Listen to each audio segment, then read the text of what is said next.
Yeah, baby. Love it. I had to do something special for our next guest. My buddy, the go-to goalkeeper guy, with him and his friends, Stan Anderson, ladies and gentlemen. Love it, love it, love it. Love to be well certified. Love to be here. Let's do it. Let's get after it. Let's have some fun. Right on. And just under full disclosure, I just put you in the Whale Certified Hall of Affinity, Stan Anderson. Holy cow. Yeah, man. You're the only goalkeeping camp in America that's Whale Certified. I love to hear that. Yeah. I'll take that, man. Yeah, man. And you're number 2 on the podcast, but hey, you were good and gracious to have the hometown boy. You know, we had to rally around. He's number 1. But, hey, you know. Certainly. Yeah. He deserves it. Okay. He deserves it. Yeah, and then here he comes to, the nuts and bolts. Because when you're invited to lunch, you're either at the table or on the table.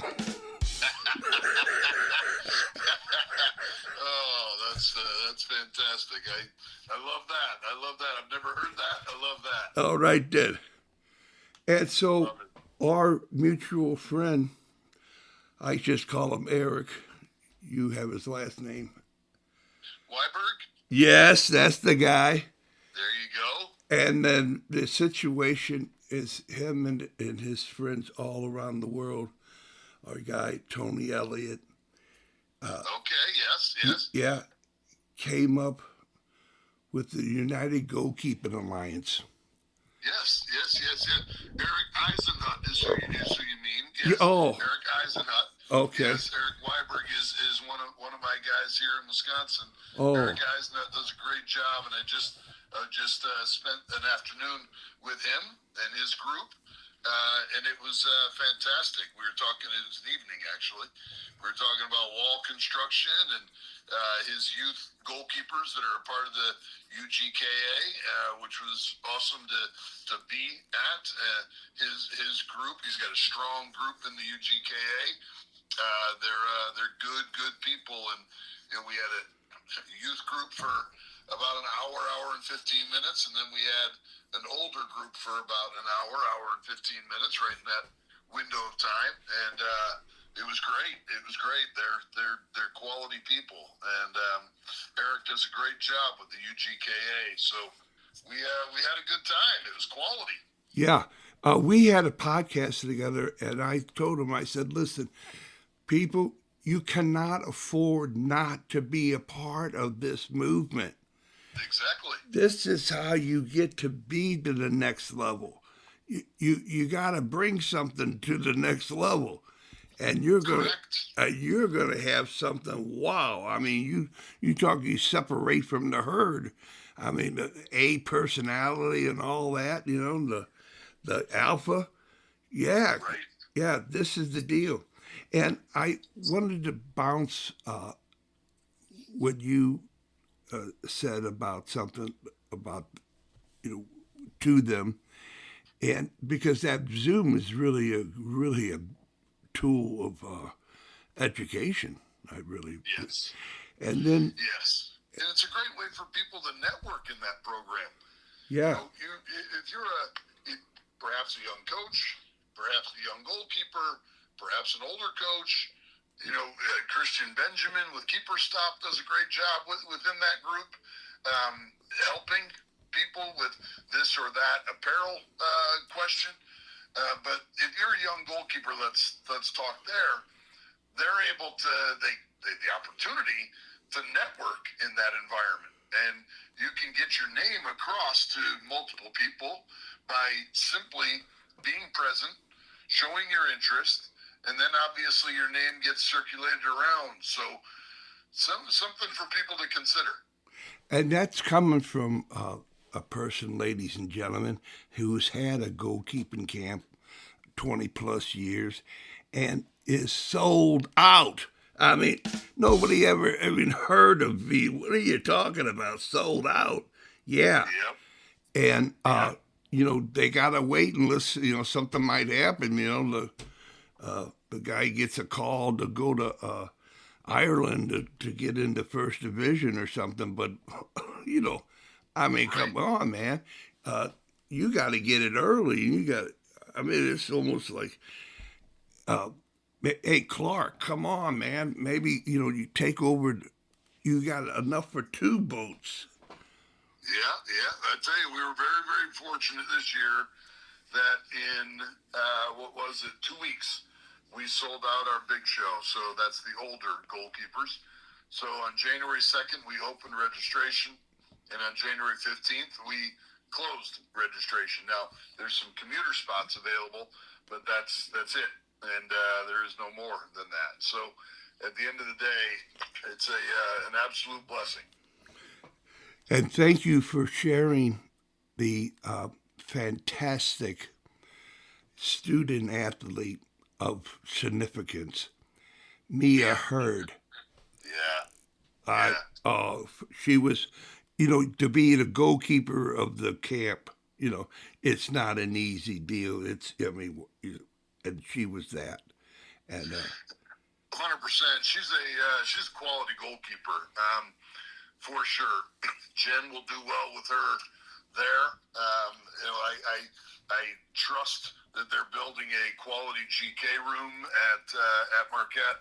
I hope that that's what they're going to accomplish with their team as well, and get themselves to a better place within the Big East. But Mia is a quality human, quality goalkeeper, durable, makes quality saves. She's working on presenting her voice more to be a little bit more dynamic in that range. But from a shot stopping perspective, from a leadership perspective, from a durability perspective, there's a lot of different levels of her that are really, really good. And I got a lot of faith in her. And for her to come to Michigan, do what she did, and that when someone wins something like that with us or earns that accolade within us, it comes from the entire staff. It's not a vote from me. It's not a vote from Dougie. It's not a fan vote. It's not even a peer vote. PEER meaning. It is a vote from our staff. They all get together and put in who they believe. And because they rotate through, because of our competitions, everybody's able to see everybody on the weekend, the 2-day window, whatever it may be. I'm really, really happy for her. Really happy for her. and it's that old story of, I can't describe it, but when I see it, I know it, and Yeah, the it factor and so forth. I mean, this is what we're talking about. These types of individuals, and you know, it seems like more can do it if they reach out. They take what is offered because they did the path. They followed along. And I got to ask, you're not my elder. I should know. how old I am? Yeah. Yep, 59. 59. Just turned 59. Wow, man. That's, yeah. Exactly. Someday I can hold it, maybe remember 59, but it escapes me right now. There you go. So here we go, man. Is that the goalkeeping camp is something that is very unique, and Sure, sure it is. yeah, and to have you selling out, that brings something of what's in the water, man. Do you network and everything? I mean, everything is one stop shop to go to Camp Shutout. Sure, sure. It's interesting. It's culture. It's staff retention. It's word of mouth. It's natural grass. It's hotel lodging and not dorms. It's the people telling other people. It's social media. It's you and podcasts like this. It's a little bit of everything that really helps us. Our support team is unreal. You know, my wife behind the scenes is unreal. The longevity of our staff is unreal. We've made, I think, I don't give a shit what other people think as far as this regard, but we think we've made some smart decisions in, for instance, not doing 5, 10, 15 weeks of this. We've kept 1 week for our youth and our advanced. That leads into the other decision to decide to have a youth and then advanced, or a little big show and then a big show, which are little big shows for the youngers and the big shows for the olders. That was a way for us to grow. So we were able to grow that way. So immediately we grew from 400, 450 goalkeepers into, this summer we're already at 750 with only a few spots left in the little big show. So that allows for great growth. But we have a great group of people in Stevens Point that work with us and help us. We've got great partners, N1 in the brand, goalkeeper brand. We've got Dude Wipes with us, Gatorade with us, Keeper Goals with us, Qdoba with us. It helps us a ton there as well. Eric Weiberg helping bring us up there originally was fantastic.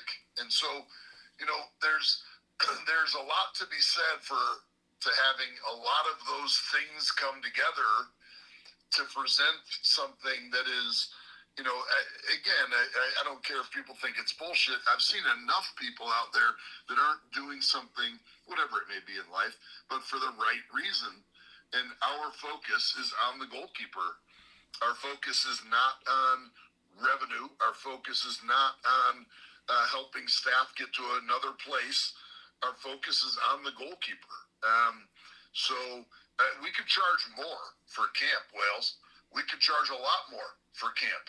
But I don't want to be that asshole that does that just because we can. Now, we know we can. The demand has shown that, but that doesn't mean that we should. Now, do we raise price occasionally? Yes, this year was one of them. But at the end of the day, we don't do it just to do it. And maybe I'll regret that when I'm 75. I don't know. But at the end of the day right now, I'm not going to regret that because, we feel that things are in a good place. So. Man, just the Wales Certified Hall of Affinity, it's real, but it's jocularity. But to be a man among men, Stan, you made the grade, man. Way to go. I appreciate that. I've already written down Hall of Affinity. I love it. That's fantastic.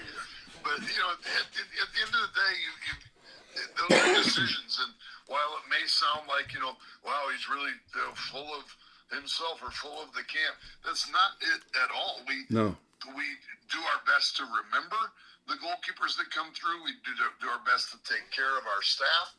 I mean, we've had staff with us in Chris Dadian, Doug Cardozi, Caitlin Kelly, Joe Zimka, my son Tony, Jamison Yoder, people that are, obviously John Clark in Michigan, you already know that, Eric Weiberg. These guys have been with us for a long, long, long time. Wow.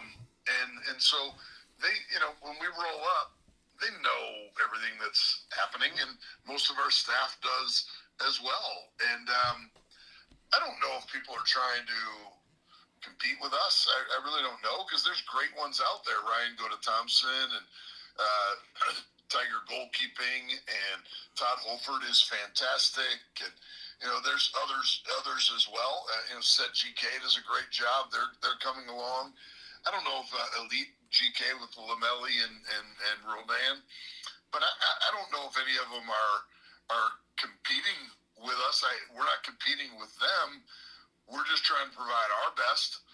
I trust they're trying to provide their best, and you end up with just simply people having a great experience and hopefully getting better. Here's something that's interesting is, I get a lot of shit from people that think, oh, you're with somebody for a week, how do you make a difference? And there's some, pretty high level people in the country that give me some of that shit. And it's a little bit of banter, I get it, but it's also crap from them in this sense. If somebody, does something in their goalkeeping career and feels good about it, maybe they made a college commitment, maybe they were able to make it to a USID event, maybe they were able to make it onto a USA team, maybe they were able to turn pro, maybe they were able to get a job in the club or college level or pro level. If they feel enough to tag us or give us some kudos as being part of their process, and they were with us for a week, maybe for 5 years, but for 5 weeks, hey, we made a difference in them, in their experience in goal. Because the reality is, Wales, people aren't giving a shit about goalkeepers enough. I see it in clubs every single day. Yep. I see staff lineups on Instagram with, our coaching staff for this year, not one fucking mention of a goalkeeper coach. And it's a position that is completely different than anybody else on the field. So they obviously need some specialized training. So anyway, you're getting me on a tangent. That's a good thing. I always pull out the passion for Wales. Oh, man. Well, there you are. I mean, everything you said is actually gospel according to Wales Certified. There you go. Yeah. I mean, so anyway, there it is. Now, yes, sir. I firmly believe it, and I walk on roads that have been paved by Moshnick and Gaspar and DeChinko and Ian Foyer and others that have done unbelievable work. Vaughter, I could go on. Yeah, man. With guys, so I'm blessed to be doing what I do, and we want to do it our way. And that's just how it works. And we've had guys that are in Major League Soccer that have come to us, and their ego is through the roof as a coach, and they never came back because we didn't ask them back because it was all about them.com, and that's not what our program is about, or it was about money, either way, and so they're not back, and I don't have a problem with that at all. Those above mentioned fellas, I mean, gosh, just the presence alone gives you goosebumps, and then along with the knowledge, you're just over the top. You can't. It's really almost impossible not to really get better. Yeah. No, it's true because I liken it to a ramp. You're a soccer player. You go to a camp, and the ramp up might not be that significant because what you're being presented in that camp environment, you've been presented every single day for the last 2, 3, 4, 5 years. So there's nothing terribly unique. Show for the ball, one touch, move off the ball, scan the field. All these things that you're hearing in a camp environment. Wall pass. All the sort of third man runs. You hear that all the time. Play him in the half space. And it's all good. It's all important for football. But when you go to a camp, let's say as a goalkeeper, you don't hear shit about what you need unless there's somebody there, of course, taking care of the goalkeepers. The goalkeeper position isn't going away.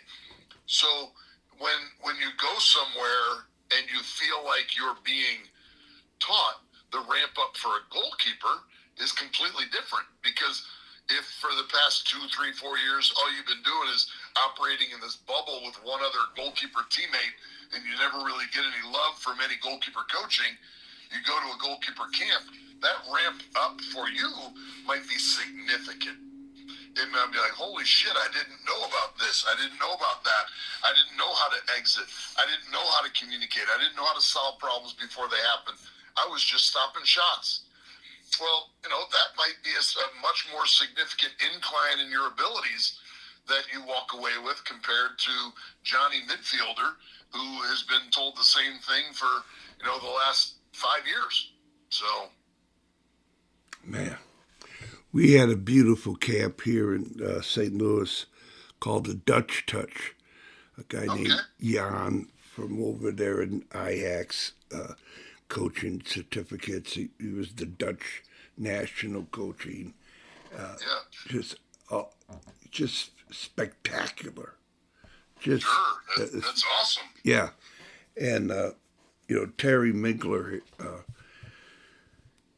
He has the wealth of knowledge here, in the St. Louis area, and he talks of all the same things that you have talked, Stan. And that's why we're still together. I mean, you wouldn't suffer me, nor I you. Exactly. Yeah, we have. I mean, we've been taught, and I hope that we can pass it on. Be good to the game. Be good to the position, because because there's a reason why they talk of the goalkeeper union, the goalkeeper alliance. There's a reason, and now the reason. Hey, we're in the 11, and when you talk of the team, you're not talking about 10 guys and a goalkeeper. You're talking about 11, man.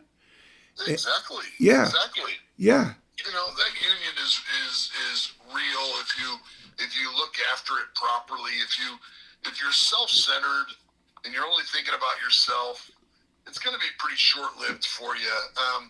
You might be an outlier. That it might be one of those elite ability goalkeepers that has unreal ability, and you can survive. But at the end of the day, if you're not working with, helping those around you. I tell our people that if you walk off the field and you don't share something with a younger goalkeeper, it hasn't been a good enough day for you. Wow. And that might be just a pat on the back. It might be helping them up from the ground. It might mean a technical adjustment. It might mean a tactical point that would be helpful. Who knows what it could be? Wow. But if you don't give that, and that whether that's the camp environment, the club environment that I work, it's not a good enough day for you. And whether kids, whether young men, young women do it, that's up to them. You can lead a horse to water, but it's important. It's important. The GK union is important. And you brought the flash back right to me. I remember those times, those moments with other goalkeepers, and it's still with me, as well as I know my name, and it's in my DNA. Yeah. I remember the Herndon boys, Stephen Dean Herndon at Palatine High School and Tom Nanini. Those guys helped me develop as a young goalkeeper. I left playing American football to just start playing soccer. I had broken a kid's leg in football, so I wanted to just step away for a year. I wasn't going to be in soccer long, or proper football long, but I stayed in it because I discovered the goalkeeper position where you didn't have to run, and I was like, yeah, I'll do that. So the rest for me was history, in the sense that I stayed in the role, and I'm obviously still in the role, and that's fantastic. I love that. I hope others love that. But I remember the Tom Nanini and Steph Herndon and Dean Herndon. These guys at Palatine High School for me was very formative. Were fantastic, and here we are. That was 16 years old, and so that's 40 years later. That's or more, I guess. That's a heck of a thing to be able to have that memory of people that helped you. Yeah. And that's what's cool. Yeah, man. Hey, Stan, the hamsters just informed me that they're going to be taking a break in 10 minutes. All right. So we're going to have to wrap it up. And we got a lot with this meal. So, You got it. so you're going to have to, we're going to have to turn it up. You're going to talk faster. You got it. Deal. Okay, we're going with what the goalkeeper has, the mind of the goalkeeper, that you're making the save before the save even happens. Yes. And then the technique of how the process works. That, the meatball ain't ready until you get it the process correctly. Right. And then how do you feel? You said about helping the goalkeeper. Is there a particular way you would say, hey, man, I got to be around the same kind of level? Or do you go to the school to say, hey, man, all keepers, all boats rise? And then we got the bonus. We got the bonus to talk about Stan Anderson, ladies and gentlemen.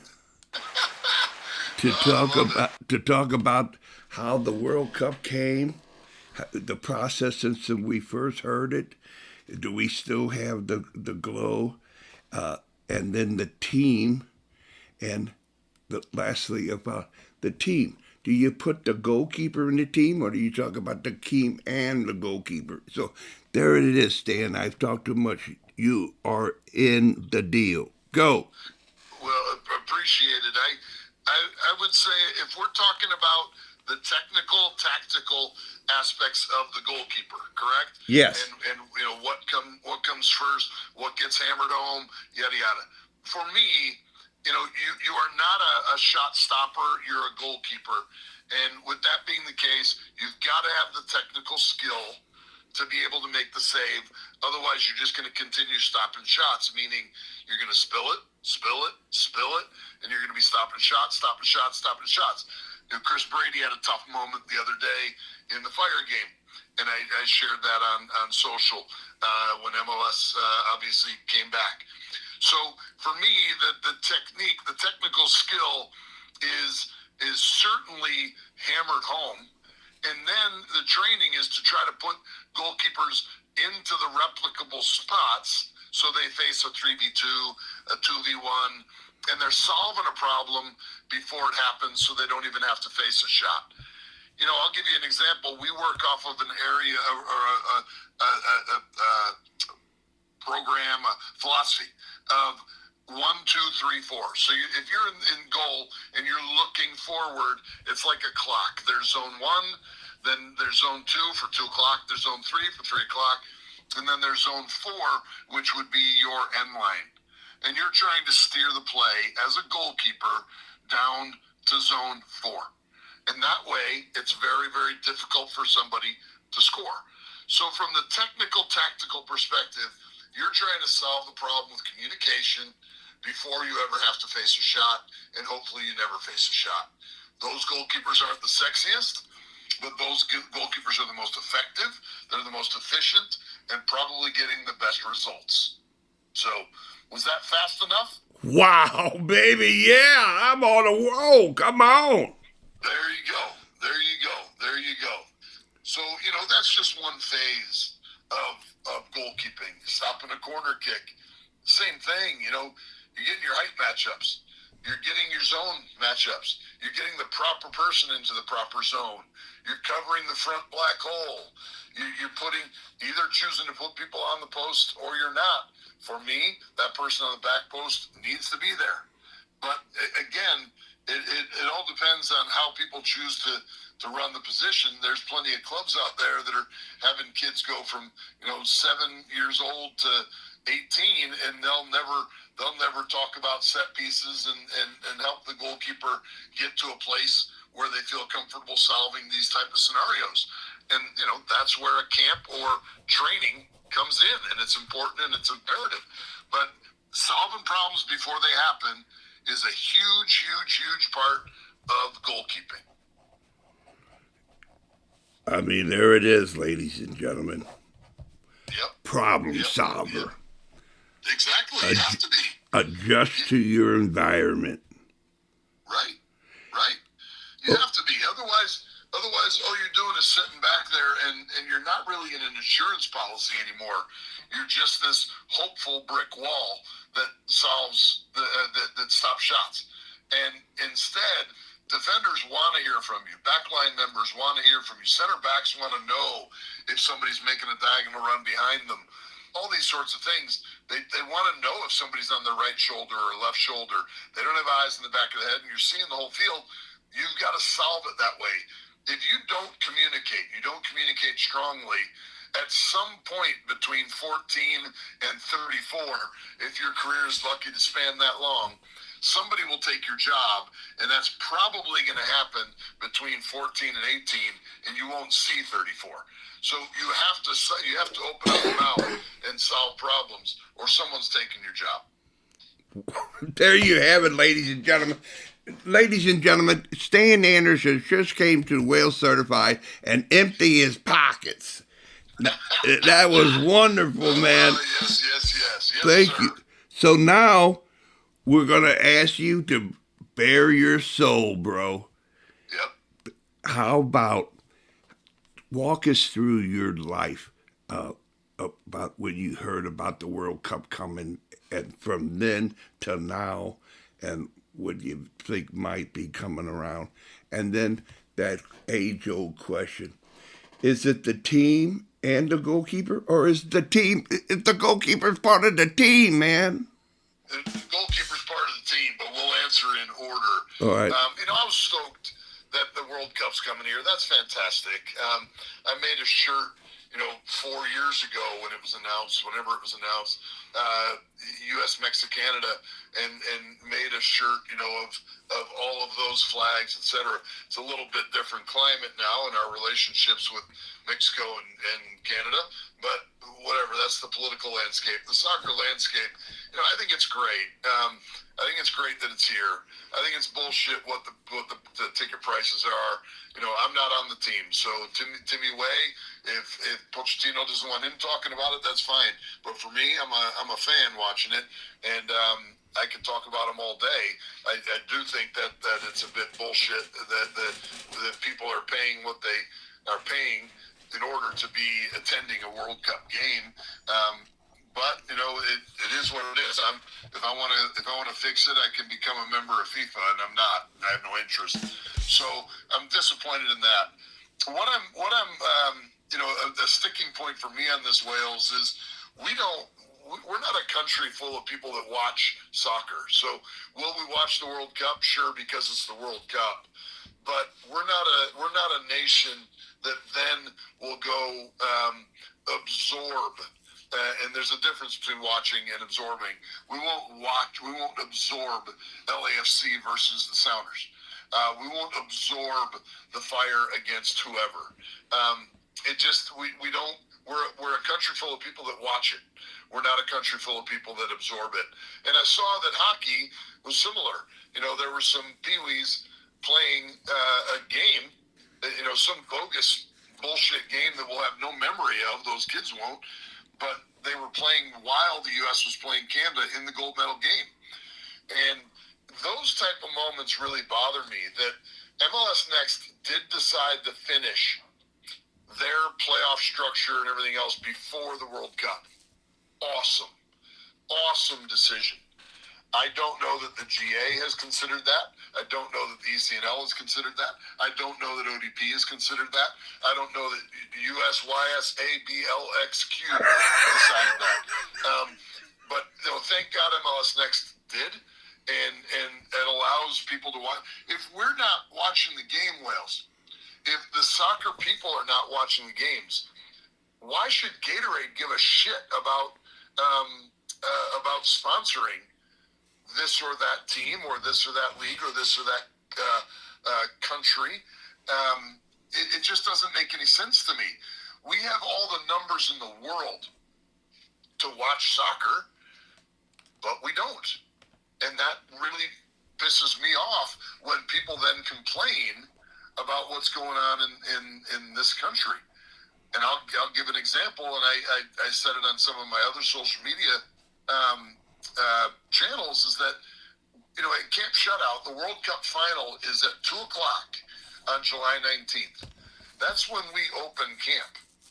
We will not be doing anything at 2 o'clock related to camp. We'll be watching the game. The kids can show up early and sit in the convention hall and watch the game. And then at 4 o'clock, we'll get you into your rooms after the game. We'll get you into your rooms. But, I know we're going to have parents that, I'd like to get them in early. I don't care. We need to, I don't know who's going to be in the World Cup final, but we need to watch soccer. We need to watch football. It's amazing that everybody in America watches the Super Bowl. Everybody in America watches the Final Four. And we don't. MLS Cup comes on, and I got practice. It's such bullshit to me. Our culture is non-existent in this country. So when we got the World Cup, am I happy? Yes. Am I going to go? Yes, absolutely. But I don't know that it is going to be this big changing event. I'll give you one last little piece on this. The scenario with Bob Gansler, 1990, Italia 1990, one of the best coaches we've had in this country. Still with us, Bob. He's fantastic. Back, in the 90s, he talked about the project that I think Rothenberg and others were starting called Project 2010. And they wanted to win a World Cup by 2010. And he laughed at that. He's like, we have so far to go. It's not even funny. But those were executives thinking that, they could win a World Cup by 2010. How arrogant and bullshit is that? We've got countries that can kick our ass that are the size of Manhattan. And, we can't get our shit together. But, it goes through all levels. We have kids who want to go play college soccer who've never been to a college soccer game. We want kids who think they're going to be a pro signing with, because they are good enough, MLS teams, thinking, and they think the college game is below them or beneath them. Total bullshit. So, I'm stoked that it's here, that it's on our soil. But there's a little bit of trepidation as well. We don't have enough people that are watching it to go, yeah, this is going to be a game changer. This is going to change things for us. Wow. Hey, can you put yourself back in the day? Did you have a different feeling when it came to LA? Oh, sure. I mean, when, back in 94, in Bora and Miola and Ramos and Reyna and all those guys, Casey Keller, I think, was just burgeoning in that window. It was fantastic. I remember watching the game. I remember where I was. I was over at my now wife, at that time girlfriend. I was at her house watching the U.S. against, I want to say it was Colombia on 4th of July. That was huge. And obviously the sad things that happened after that game in Colombia with Escobar. I think Escobar involved. But anyway, terrible. But I remember, the unity around that game, et cetera. I hope, I do pray that the game is revered when it's here. I hope that our team, which I know is the next topic, is going to be well selected and obviously play well together. I hope that happens. I do believe that Pochettino is a quality manager. I was very critical of Berhalter when he was here. I didn't think that we were achieving what we should achieve. I have been a little bit buoyed by the recent results from Pochettino. So I'm hopeful, but I understand. I have 59-year-old eyes to look at it and go, This isn't necessarily just going to be this ripple effect that people, some people feel it's going to be. Hey, I just talked to the hamsters. They're so enthralled. They're listening to you. They're gonna. I love it when hamsters listen. That's right, baby. Okay, so there it is, the big elephant in the room. Address it. The goalkeeper is part of the team. It's one of the 11. They're not going away.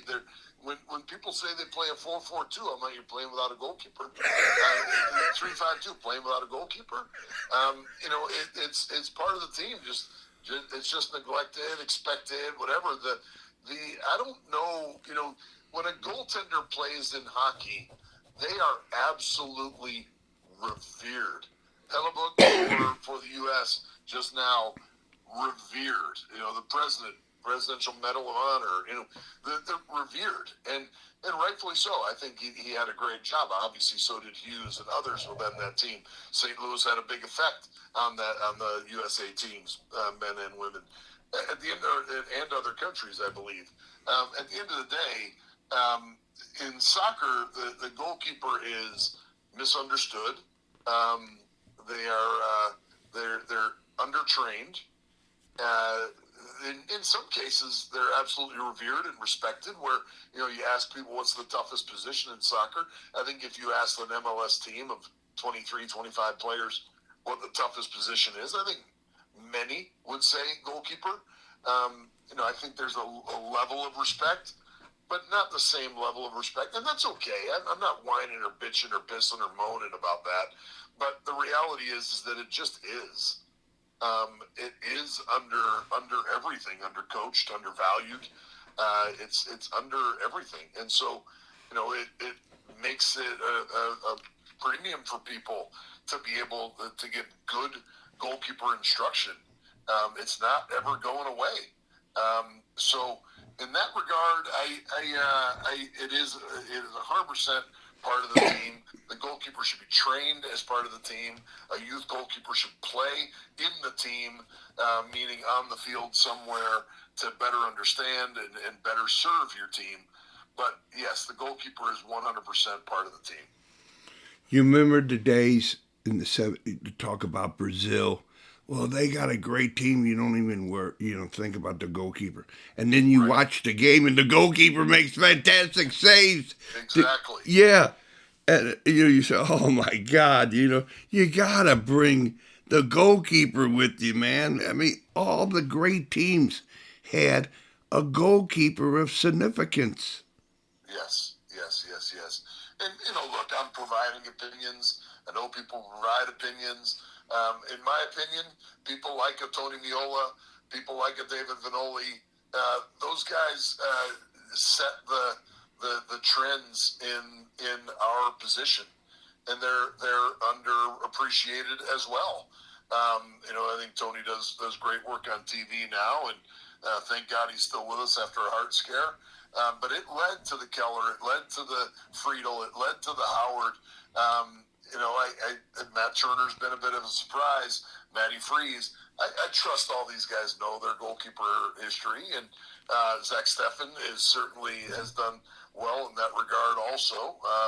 Among others, Horvath, and we could go on with others. The new wave of Gaga and Schulte and Solentano and Brady, on and on. So I hope people realize that there's a whole generation of guys out there that paved the way so that others, like I completely understand Moshnik, Gaspar, and DeChico, and Vaughter, and Peter Meller, and I could go on there as well, that people that have paved the way for guys like me. So, that type of thing, we need like, 100,000 more per state that really give a shit about the game to fully understand where we've been and where we're going. It's an uphill climb. And, I have a feeling this team might be able to do some things in the World Cup. All right, here we go. The last thing about whatever you want to say to who you ever want to say it to for as long as you want to say it for. I can't hold them back. They're wanting to go now.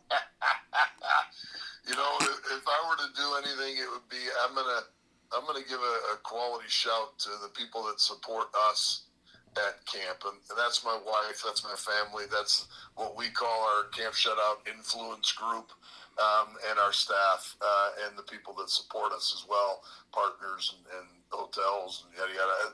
That whole collective, quote unquote, on and off the field group. I have such massive respect for.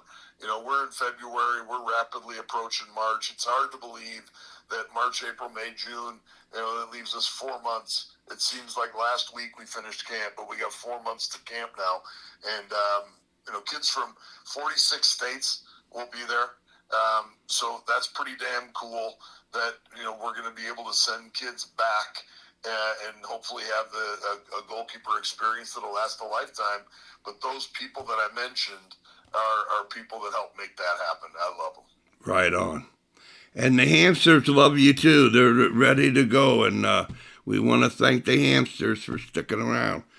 There you go. Love the hamsters. Yeah. Love the hamsters. Stan, the Hall of Affinity, thank you so very much. I'll upload it, download it, and send it out to you. Fantastic. Love it. Love it. Love you, Wales. Appreciate it. All right, then.